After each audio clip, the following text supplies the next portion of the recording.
Hi, friends. Welcome to Socially Distant. You know the drill. I'm Brian Noonan. Well, it's Wednesday, or as the more annoying among us continue to chirp, hump day.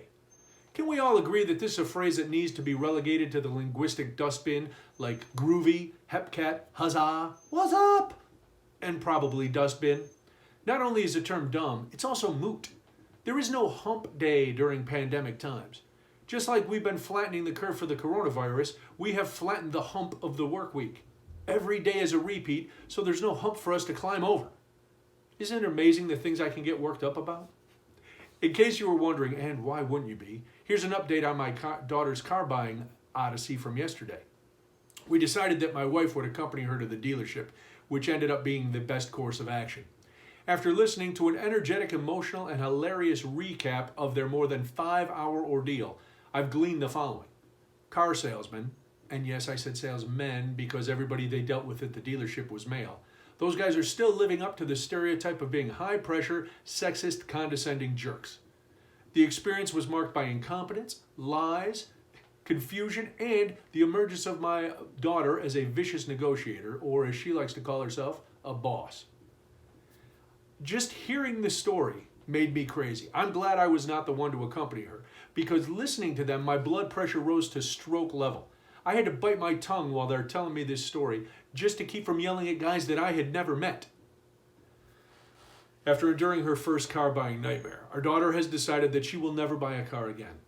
Ha! Famous last words. We've all said the same thing.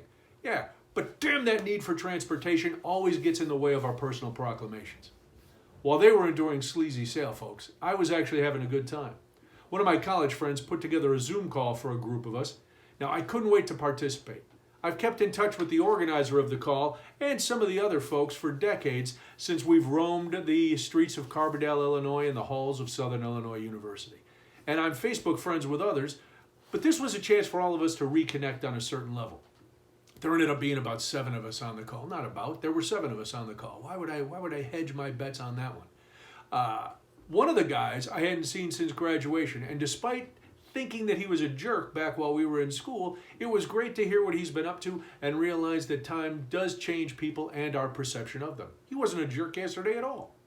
There was the initial what are you up to talk and lots of fun remember when and worst hangover stories. By the way, mine involved skinny dipping, lots of beer, swallowing lake water, and a really, really unfortunate incident during a meeting the following morning. Then there were lots of tales from our TV production days at WSIU. It's not like we were living in the past, just recalling some of the events that helped shape us. We talked for over an hour and a half about all sorts of stuff, and just like when we were in college, one of us had too much to drink, puked, passed out, and missed the rest of the call. FYI, he's fine today. I checked on him. Now, I'm sure I'm not the first person to think this, but after the call, I was wondering why we hadn't done this before, why we had to wait for a pandemic. Now, we've all seen each other separately over the years, and there was a reunion a few years ago that unfortunately I wasn't able to attend, but seeing everybody's face was terrific. We all have friends like that. Friends we can go a long time without seeing and then just jump back in like no time had passed. But why wait for that? Maybe I'm getting sentimental during the pandemic. Maybe I actually do enjoy the company of some people. Or maybe, like the Grinch, my heart grew 3 sizes that day. Whatever the reason, my heart or my shoes, I don't want people to be lost and then say we should have kept in touch more. The people I saw yesterday were in my life during a formative time, and despite many years and a lot of miles, they've remained part of my life. I'm grateful for that and for them. So I guess what I'm saying in my hand-handed and overly emotional way is that we need to keep in touch with people, not just because there's a pandemic, but because you value them. Don't take for granted that they're always going to be there because, as we all know, one day they won't be. And unlike the term hump day, you're going to miss them. All right. I'm going to go stuff my emotions back into the deep recesses of my soul and get on with the day. Until next time, stay safe, stay home, stay in touch, and as always, stay socially distant. Bye.